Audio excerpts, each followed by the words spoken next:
മീശമാധവൻ സിനിമയിൽ ജഗതി അഭിനയിച്ച പിള്ളേച്ചൻ എന്ന് പറയുന്ന ക്യാരക്ടറുണ്ട്. അപ്പോൾ പിള്ളേച്ചൻ ഈ വെടി വഴിപാട് മൈക്കിൽ കൂടെ വിളിച്ച് പറയേണ്ട രഹസ്യമായിട്ട് ചെയ്താൽ മതി എന്ന് പറയുമ്പോൾ ഈ വെടി വഴിപാട് രഹസ്യമായിട്ട് നടത്താമോ എന്നതിനെക്കുറിച്ച് മൈക്കിൽ ഒരു ചർച്ച നടക്കുന്നത് അവസാനം ഭഗീരഥപിള്ള ചെറിയ വെടി 4 വലിയ വെടി 4 എന്ന് പറയുന്ന പോലെ ആയിപ്പോയി.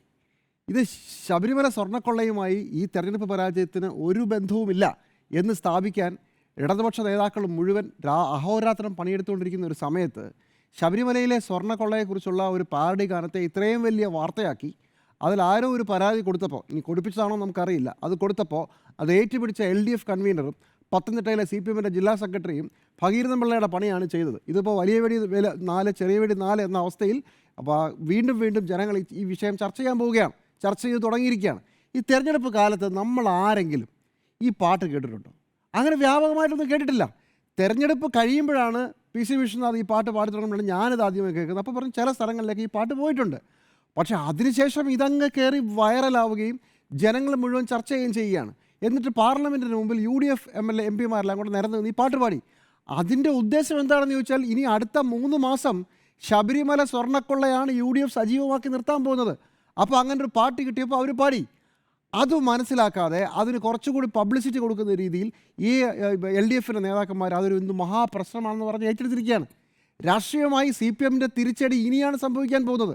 കഴിഞ്ഞ തിരഞ്ഞെടുപ്പിൽ നമുക്കറിയാവുന്ന പോലെ പ്രാദേശിക വിഷയങ്ങളാണ് സാധാരണ തദ്ദേശ തിരഞ്ഞെടുപ്പുകൾ വിഷയമാവുക. ഇനിയിപ്പോൾ പോട്ടെ, സ്വർണ്ണക്കൊള്ള ഒരു വിഷയമാണെങ്കിലും അല്ലെങ്കിലും ഇനി അങ്ങോട്ട് ഈ സ്വർണ്ണക്കൊള്ള വിഷയമാകാതിരിക്കാൻ പോകുന്നില്ല. താങ്ക്സ് ടു ദിസ് ഗാനം. ഈ പാട്ടാണ് ഇനിയിപ്പോൾ അടുത്ത തുരുപ്പ് ചീട്ട്. ഇനി ഇതിൻ്റെ പേരിലുള്ള തർക്കങ്ങളും അതും ഇതുമൊക്കെ ആയിട്ട് കേരളത്തിൽ ഒരു കുഞ്ഞിന് ഇനിയിപ്പോൾ ഈ പാട്ട് അറിയാതെയില്ല. കാണാതെ പാടി നടക്കുകയാണ് നമ്മുടെയൊക്കെ വീട്ടിൽ കുട്ടികളും അല്ലാത്തവരും ഒക്കെ.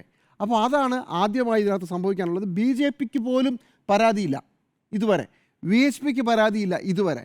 അപ്പോൾ CPMന് മാത്രം പരാതി. അത് അവരുടെ തന്നെ കുഴപ്പത്തിലുള്ള സ്വർണ്ണക്കൊള്ള കാര്യത്തിൽ. നോക്കൂ, ഇപ്പോൾ CPMൻ്റെ നേതാക്കൾ പറയുന്നത് പത്തനംതിട്ടയിൽ ഞങ്ങൾ പന്തളം മുനിസിപ്പാലിറ്റി പിടിച്ചില്ലേ, അയ്യപ്പൻ്റെ വാർഡ് ഇരിക്കുന്ന സ്ഥലത്ത്, അയ്യപ്പൻ്റെ അമ്പലം ഇരിക്കുന്ന വാർഡ് ഞങ്ങൾ പിടിച്ചില്ലേ, പത്തനംതിട്ട ജില്ലാ കമ്മിറ്റി ജില്ലാ പഞ്ചായത്ത് മുഴുവൻ പോയി, ബ്ലോക്കുകൾ പോയി, ഭൂരിപക്ഷം പഞ്ചായത്തുകൾ പോയി, പത്തനംതിട്ടയിൽ അടപടലം തോറ്റു.